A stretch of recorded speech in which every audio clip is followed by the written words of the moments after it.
നമസ്കാരം. നിങ്ങളിൽ കുറച്ചു പേർക്കെങ്കിലും അറിയായിരിക്കും ഇന്നത്തെ ദിവസത്തിന്റെ പ്രത്യേകത. ഇന്ന് ഇന്റർനാഷണൽ വിമൻസ് ഡേ ആണ്. കഴിഞ്ഞ 40 വർഷമായിട്ട് മാർച്ച് മാസത്തിൽ ഇന്റർനാഷണൽ വിമൻസ് ഡേ ആചരിക്കാറുണ്ട്. ഇത്തവണ ഞാൻ ഇതിനെക്കുറിച്ച് സംസാരിക്കാൻ തീരുമാനിച്ചത് ഇതിന്റെ ഒരു തീം എനിക്ക് വളരെ അട്രാക്റ്റീവ് ആയിട്ട് തോന്നി. എനിക്ക് വളരെ ക്ലോസ് ടു മൈ ഹാർട്ട് ആയിട്ടുള്ള ഒരു ടോപ്പിക്കാണ് റൈറ്റ്, ഇക്വാലിറ്റി ആൻഡ് എംപവർമെന്റ്. അതായത് തുല്യമായിട്ടുള്ള അവകാശം, അതുപോലെ സ്ത്രീ ശാക്തീകരണം എന്നുള്ളതാണ് ഈ വർഷത്തെ ഇന്റർനാഷണൽ വിമൻസ് ഡേയുടെ തീം. എനിക്ക് പലപ്പോഴും ഞാൻ എൻ്റെ പേഷ്യൻസ് പണ്ട് മുതലേ പറഞ്ഞു വരുന്ന ഒരു കാര്യമാണ്. കാരണം നമുക്കറിയാം, നമ്മുടെ പേഷ്യൻസ്, നിങ്ങൾ കേരളത്തിൽ വരുമ്പോൾ നിങ്ങൾക്ക് അറിയാം, ഒരു 90% പേഷ്യൻസും ഫീമെയിൽസ് ആണ്. അത് എന്തുകൊണ്ടാണെന്നറിയാം, കൂടുതൽ നമുക്കറിയാം വാതരോഗങ്ങൾ കൂടുതലായിട്ട് ബാധിക്കുന്നത് ഫീമെയിൽസിനെയാണ്. മോസ്റ്റ് ഓഫ് ദി വാതരോഗങ്ങൾ, ഇതിനെക്കുറിച്ച് നമ്മൾ വീഡിയോ ചെയ്തിട്ടുണ്ട്. 1-2 ആങ്കർ സ്പോണ്ടൈറ്റിസ് ഉള്ളപ്പോൾ, അതുപോലെ ഗൗട്ട് പോലെയുള്ള ചെറിയ വാതരോഗങ്ങൾ മാത്രമാണ് മെയിൽസിനെ കൂടുതലായിട്ട് ബാധിക്കുന്നത്, ആണുങ്ങളെ കൂടുതലായിട്ട് ബാധിക്കും. ബാക്കി ഓൾമോസ്റ്റ് എല്ലാ വാതരോഗങ്ങളും 80% കൂടുതലായിട്ട് ബാധിക്കുന്നത് ഫീമെയിൽസിനെയാണ്, സ്ത്രീകളെയാണ്. അപ്പൊ പണ്ട് മുതലേ ഞാൻ എൻ്റെ പേഷ്യൻസിലേക്ക് പറയാറുണ്ട്, നിങ്ങൾ സ്വന്തം കാലിൽ നിൽക്കണം, സ്വന്തമായിട്ട് ഇൻഡിപെൻഡന്റ് ആയിട്ടൊരു സ്റ്റാൻഡ് നിങ്ങൾക്ക് വേണം. അപ്പൊ 1-2 നമ്മൾ എപ്പോഴും കുട്ടികളോട് പറയാറുണ്ട്, എസ്പെഷ്യലി ചില വാതരോഗങ്ങൾ നമുക്കറിയാം 15-20 വയസ്സാകുമ്പോൾ യങ് ആയിട്ടുള്ള കുട്ടികളെയാണ് ബാധിക്കുന്നത്. അപ്പൊ അവരോട് ഞാൻ എപ്പോഴും പറയാം, അവരുടെ വീട്ടുകാരുണ്ടോന്ന് ചോദിക്കും, കല്യാണം കഴിക്കാറായെന്ന് ചോദിക്കും. അപ്പൊ ഞാൻ അവരോട് പറയും, നിങ്ങൾ ആ കുട്ടികൾ സ്വന്തം കാലിൽ നിൽക്കട്ടെ, അതിനുശേഷം അവരായിട്ട് അവരുടെ കാര്യങ്ങൾ മുമ്പോട്ട് നീക്കിക്കോളും. അപ്പൊ 1-2 ഹീറോയിൻസിന്റെ കാര്യം എനിക്ക് ഷെയർ ചെയ്യണം തോന്നി. ഞങ്ങളുടെ ഒരു പേരൊന്നും പറയുന്നില്ല. ഇപ്പോൾ ഞാൻ കുറെ കൊല്ലങ്ങളായിട്ട് 10-15 വർഷമായാലും പ്രാക്ടീസ് തുടങ്ങിയിട്ട്. അപ്പം ആദ്യകാലത്ത് 2010-ലും 11-ലും 15-ലോ കണ്ട പേഷ്യൻസ് ഇപ്പോൾ കുറച്ച് പ്രായമായി, കല്യാണം കഴിച്ച് കുട്ടികളൊക്കെ ആയി, അങ്ങനെ ചെയ്യുന്ന നല്ല കുടുംബജീവിതം നയിക്കുന്ന കുറേ കുട്ടികളുണ്ട്. ഇപ്പോൾ SLE ആയിരിക്കാം, റൊമറ്റോയിഡ് ആയിരിക്കാം, അല്ലെങ്കിൽ സ്ക്ലിറോഡർമ ആയിരിക്കാം. അവർ നന്നായിട്ട് കല്യാണം കഴിക്കുന്നു. എപ്പോഴും 20-22 വയസ്സാകുമ്പോൾ അച്ഛനും അമ്മയും എനിക്ക് പലപ്പോഴും ചോദിക്കും കേട്ടോ, ഡോക്ടറെ 25 വയസ്സൊക്കെ ആയി, കല്യാണം കഴിക്കാറായോ, കല്യാണം കഴിപ്പിച്ചോട്ടെ. ഞാൻ പറയും, കല്യാണം കഴിക്കുന്ന ഒരു കുഴപ്പമില്ല, പക്ഷെ അവർ തന്നെ അവരുടെ സമ്മതത്തോടെ, അവരുടെ അവകാശത്തോടെ, അവർ സംസാരിച്ച ശേഷം മാത്രം കല്യാണം കഴിച്ച് മുന്നോട്ട് കൊണ്ടുപോകുക. അവരവരുടെ സ്വന്തം കാലിൽ നിൽക്കട്ടെ. അപ്പൊ ഇങ്ങനെ എപ്പോഴും ഞാൻ പറയാറുണ്ട്. അപ്പോൾ 1-2 എക്സാമ്പിൾസ് ഞാൻ പറയാം. ഒരു കുട്ടി ഞാൻ കുറെ വർഷമായിട്ട് കണ്ടുകൊണ്ടിരുന്നതാണ്. 2010 മുതൽ SLE 11 മുതൽ കണ്ടുകൊണ്ടിരുന്ന കുട്ടിയാണ്. SLE ആയിരുന്നു. അപ്പൊ ആദ്യം അത് ഒരു 17-18 വയസ്സൊക്കെ ആയപ്പോൾ എന്നെ കണ്ടു തുടങ്ങിയത്. SLE ആയിരുന്നു. അവളും അമ്മയും കൂടി വരുമായിരുന്നു, ബ്രദറുമായിട്ട് വരുമായിരുന്നു. അത് കഴിഞ്ഞ് 17, 18, 19, 3-4 വർഷം മുമ്പ് നല്ല രീതിയിൽ അസുഖം കൺട്രോളായി പോയപ്പോൾ അവൾ പറഞ്ഞു, എൻ്റെ ഒരു സഹപാഠി എന്നെ ഒന്ന് പ്രപ്പോസ് ചെയ്തു. അപ്പം ഞാൻ പറഞ്ഞു, നല്ല കാര്യം, നിന്റെ രോഗത്തിന്റെ കാര്യമൊക്കെ അറിയാം ഡോക്ടർ, എല്ലാം അറിഞ്ഞിട്ടാണ്, ഞങ്ങളെല്ലാം പറഞ്ഞിട്ടുണ്ട്. അമ്മയും പറഞ്ഞു. അപ്പം ഒരു ദിവസം പയ്യനെയും കൂട്ടി കൊണ്ടുവന്നു. ഞാൻ പറഞ്ഞു, നിനക്ക് ഇങ്ങനെയൊക്കെയാണ്, SLE എന്ന് പറഞ്ഞ അസുഖമുണ്ട്, കുഴപ്പമൊന്നുമില്ല, പക്ഷെ ഇപ്പൊ കൺട്രോൾഡ് ആണ്, പക്ഷെ കുറച്ച് നാളത്തേക്ക് മരുന്ന് കഴിക്കേണ്ടി വരും. അവൻ നല്ല US-ലൊക്കെ ജോലിയുള്ള ഒരു പയ്യനാണ്. അപ്പൊ ഞാൻ പറഞ്ഞു ശരി. അപ്പം അമ്മ പറഞ്ഞു പ്രൊസീഡ് ചെയ്യുവാണ്. ഞാൻ പറഞ്ഞു, അപ്പൊ അമ്മ ആയിരിക്കും ഒരു കാര്യം, 20-21 വയസ്സേ ആയിരുന്നു. അപ്പൊ ഞാൻ പറഞ്ഞു, അമ്മ അവള് പഠിച്ച് കഴിയട്ടെ, അവര് പഠിപ്പിക്കാന്നാ പറയുന്ന ഡോക്ടർ എന്ന് പറഞ്ഞിട്ടുണ്ടെങ്കിൽ. ഞാൻ പറഞ്ഞു, അവൾ പഠിച്ച് കഴിയട്ടെ, അവൾ സ്വന്തമായിട്ട് ജോലി കിട്ടട്ടെ, അതിനുശേഷം നിങ്ങൾ കല്യാണം കഴിച്ച് വിട്ടോളൂ എന്നുള്ളതാണ് എന്റെ ഉപദേശം. അപ്പൊ അമ്മ സമ്മതിച്ചു. 1-2 കൊല്ലത്തിനുള്ളിൽ അവർക്ക് നല്ലൊരു ഇൻഡസ്ട്രിയിൽ നല്ലൊരു ജോലി കിട്ടി. അത് കഴിഞ്ഞ് കല്യാണം നടത്തി 1.5 കൊല്ലം വലിയ കുഴപ്പമില്ലാതെ പോയി. അവളുടെ അസുഖം പൂർണ്ണമായിട്ട് കൺട്രോളിലായിരുന്നു, അവൾക്ക് കുഴപ്പങ്ങളൊന്നുമില്ല. പക്ഷേ അവളുടെ അമ്മായിയപ്പനും ഒക്കെ അവളോട് ജോലി ഉപേക്ഷിക്കണമെന്ന് പറഞ്ഞു. പക്ഷേ ഈ പെൺകുട്ടിക്ക് അത് അക്സെപ്റ്റ് ചെയ്യാൻ സാധിച്ചില്ല. അതിനുശേഷം, കാരണം അവൾ വളരെ കഷ്ടപ്പെട്ട് നേടിയ സാധാരണ കുടുംബത്തിലുള്ള കുട്ടിയാണ്, വളരെ നല്ലൊരു ജോലിയാണ് അവൾ കിട്ടിയത്. അപ്പൊ അവൾക്ക് അത് ഉപേക്ഷിക്കാൻ താല്പര്യമില്ലായിരുന്നു. ആ ജോലി ഉപേക്ഷിച്ച് വീട്ടിൽ വന്ന് നിൽക്കുക എന്നുള്ളതാണ് ഇവരുടെ ആവശ്യം. അപ്പൊ അവൾ പറഞ്ഞത് പറ്റില്ല. പയ്യൻ ഇടയ്ക്ക് പുറത്തും ഇടയ്ക്ക് നാട്ടിലൊക്കെ ആയിട്ട് വരുന്നൊരു ജോലിയാണ് ചെയ്തുകൊണ്ടിരുന്നത്, ഷിപ്പിലൊക്കെയാണ് ജോലി. അപ്പം നാട്ടിൽ വരുന്ന സമയത്ത് അവൾ ലീവ് എടുക്കും, അങ്ങനെ അഡ്ജസ്റ്റ് ചെയ്ത് പോവുകയാണ്. പക്ഷെ അപ്പൊ 2 കൊല്ലം കഴിഞ്ഞപ്പോൾ അവളോട് പറഞ്ഞു, എനിക്ക് ജോലി ഉപേക്ഷിക്കണം. അവൾ പറഞ്ഞു, എനിക്ക് പറ്റില്ല. അങ്ങനെ പറഞ്ഞപ്പോൾ പിന്നെ നിങ്ങൾക്ക് അസുഖമുണ്ട്, കുത്തുവാക്കുകൾ തുടങ്ങി, എപ്പോഴും മരുന്ന് കഴിച്ചുകൊണ്ടിരിക്കണം, മാറാവ്യാധിയാണ് തുടങ്ങി ആവശ്യമില്ലാത്ത തരത്തിലുള്ള സംസാരം തുടങ്ങി. അതിനുശേഷം ഈ പയ്യൻ ഒരു സമയത്ത് ഷിപ്പിൽ പോയി കഴിഞ്ഞാൽ പിന്നെ തിരിച്ച് വിളിക്കാതായി. പെട്ടെന്നൊരു ദിവസം അവൾക്ക് ഡൈവേഴ്സ് നോട്ടീസ് വന്നു. ആ കുട്ടി തകർന്നു പോയി. അത് ആ കോവിഡിന്റെ സമയത്തൊക്കെയാണ്. ആ കുട്ടി തകർന്നു പോയി. അവൾക്ക് ഒരുമാതിരി മാനസിക രോഗം പോലെ വന്ന് വളരെയധികം, കാരണം ഈ പയ്യൻ പുറകെ നടന്നിട്ടാണ് അവളെ കെട്ടിയത്. വളരെ സുന്ദരിയായ കുട്ടിയാണ്. അതിനുശേഷം തകർന്നു പോയി. അപ്പൊ ഞാൻ പറഞ്ഞു, അവന് നിന്നെ വേണ്ടെങ്കിൽ നീ എന്തിനാ അതിന്റെ പുറകെ നടക്കാൻ പോകുന്നത്? അവൾ അത് കേട്ടു. ചെറിയ കൗൺസിലിംഗ് കഴിഞ്ഞ് അവൾ ഡൈവേഴ്സ് പേപ്പർ സൈൻ ചെയ്തു. അവർ മ്യൂച്വലി സെപ്പറേറ്റഡ് ആയി. ഈ കുട്ടി വീണ്ടും നല്ല രീതിയിലുള്ള ജോലിക്ക് പോയി. ആ പഴയ രീതിയിൽ തന്നെ ഒരു നല്ല രീതിയിൽ ശമ്പളം കിട്ടുന്ന ഒരു നല്ല ക്വാർട്ടേഴ്സൊക്കെ ഉള്ള സ്വന്തമായി ഏൺ ചെയ്ത് ജീവിക്കുന്നു. ആ കുട്ടിയുടെ അസുഖം വീണ്ടും നല്ല രീതിയിൽ കൺട്രോളായി. വളരെ നല്ല രീതിയിൽ ആ കുട്ടി ജീവിതം മുന്നോട്ട് കൊണ്ടുപോയി. ഞാനിപ്പോൾ ആലോചിക്കുന്നത്, അപ്പം ആ കൊച്ചിന് ഇപ്പോഴും കുഴപ്പമില്ല. അതിന് ഫാമിലി സപ്പോർട്ട് ചെയ്യാൻ പറ്റുന്നത് അനിയനെ ജോലി മേടിച്ചു കൊടുത്തു.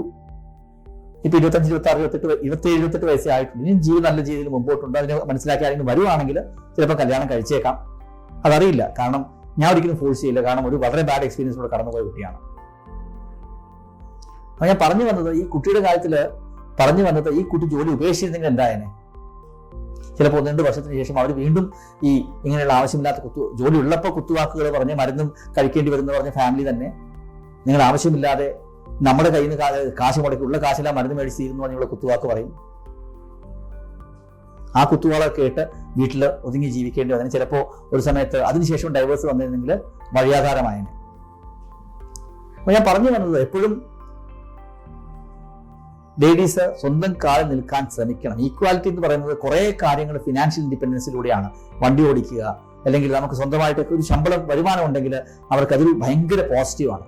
അവർക്ക് അവരുടെ കാര്യങ്ങൾ ചെയ്യാൻ സാധിക്കും. അതുകൊണ്ടാണ് പല ഗവൺമെന്റ്സും ഇപ്പോൾ ഫീമെയിൽസിന് കുറച്ച് കാശ് അവരുടെ പോക്കറ്റിലോട്ട് കൊടുക്കുന്നത്. നമ്മളെല്ലാ കുറേ ഗവൺമെന്റ് സ്കീംസ് കണ്ടു കാണും. ഫീമെയിൽസിന് ചെറിയ പെൻഷൻ പോലെ കൊടുക്കുന്നു. പെൻഷനല്ല, സ്ത്രീകൾക്ക് സപ്പോർട്ട് ചെയ്യുന്ന ഒരു എമൗണ്ട് കൊടുക്കുന്നു. അപ്പോൾ ഫീമെയിൽസിന് ഫിനാൻഷ്യൽ ഇൻഡിപെൻഡൻസ് ഉണ്ടാകുക എന്ന് പറയുന്നത് എസ്പെഷ്യലി രോഗമുള്ളപ്പോഴും വളരെ വളരെ ഇമ്പോർട്ടൻ്റ് ആണ്. കാരണം അവർക്ക് അങ്ങനെ ഉണ്ടെങ്കിൽ മുമ്പോട്ട് പോകുമ്പോഴും അവർക്ക് സ്വന്തം കാലിൽ നിൽക്കാനും സാധിക്കും. അതുപോലെ വേറൊരു കുട്ടിയുടെ, അപ്പം ഈ കേസിൽ ഞാൻ ഹൈലൈറ്റ് ചെയ്യാൻ ഉദ്ദേശിച്ചത്, സ്വന്തം കാലിൽ നിൽക്കുന്നത് കൊണ്ട് ഹസ്ബൻഡ് പറഞ്ഞ് കേൾക്കാതെ ജോലിയൊക്കെ വിടാതെ മുമ്പോട്ട് പോയതുകൊണ്ട് വളരെ നല്ല രീതിയിൽ അവർക്ക് മുന്നോട്ട് പോകാൻ സാധിച്ചു. അതിനുശേഷം അവർക്ക് ജീവിതം മുമ്പോട്ട് കൊണ്ടുപോകാനും സ്വന്തം കാലിൽ നിൽക്കാനും ഫാമിലിയെ അപ്ലിഫ്റ്റ് ചെയ്യാനും എല്ലാം സാധിച്ചു. വേറൊരു കഥ ഞാൻ വീണ്ടും ഓർക്കുന്നത്, ഇതുപോലെ ഞാൻ കുറച്ച് 10-13 കൊല്ലമായിട്ട് കണ്ടുവരുന്ന വേറൊരു കുട്ടിയാണ്. ആദ്യം വന്നത് ഈ കുട്ടി മറ്റേത് കേസ് പോലെയല്ല. ഈ കുട്ടി ആദ്യം വന്നപ്പോൾ തന്നെ അവളും അവളുടെ ലവറുമായിട്ടാണ് വന്നത്. അപ്പം അതും 2012-13 10-13 കൊല്ലം മുമ്പുള്ളൊരു പേഷ്യൻ്റാണ്. അപ്പൊ ആ കുട്ടി നേഴ്സാണ്. അന്ന് നഴ്സിംഗ് ഒക്കെ പാസ്സായി. അപ്പൊ അവളുടെ നാട്ടിലെ വേറൊരു പയ്യനുമായിട്ട് പണ്ടുപോലെയുള്ള പ്രണയമാണ്. അപ്പൊ ഈ പയ്യനാണ് ഈ കുട്ടിയും കൂട്ടിക്കൊണ്ടെനിക്ക് വന്നത്. കൂട്ടിക്കൊണ്ട് വന്നു. ഇത് ചോദിച്ചു, ഡോക്ടറെ അറിയാം എനിക്ക്, അപ്പം അവൾക്ക് ഡയഗ്നോസ് ആയി വരുന്നേ ഉള്ളൂ, ചെറിയ പനിയും റാഷും ഒക്കെ ഉണ്ട്. അപ്പൊ നമ്മൾ പറഞ്ഞു ANA ചെയ്തു, ANA പോസിറ്റീവ് ആണ്, SLE ആണ്. അപ്പൊ ആ പയ്യൻ പറഞ്ഞു, ഞാൻ പറഞ്ഞു നീ കല്യാണം കഴിക്കാൻ പോകുന്നതാണ്, നീ അറിഞ്ഞിരിക്കണം.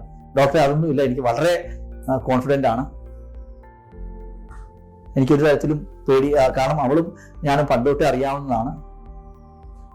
അപ്പൊ SLE ഡയഗ്നോസ് ചെയ്തു. അവർ ചികിത്സിച്ചു കഴിഞ്ഞപ്പോൾ അവളുടെ അസുഖം കൺട്രോളായി. അത് കഴിഞ്ഞ് അവൾ കുറച്ച് ഈ കേരളത്തിൽ പുറത്താണ് താമസിച്ചുകൊണ്ടിരുന്നത്. അപ്പൊ കേരളത്തിൽ പുറത്ത് താമസിച്ചുകൊണ്ടിരുന്നപ്പോൾ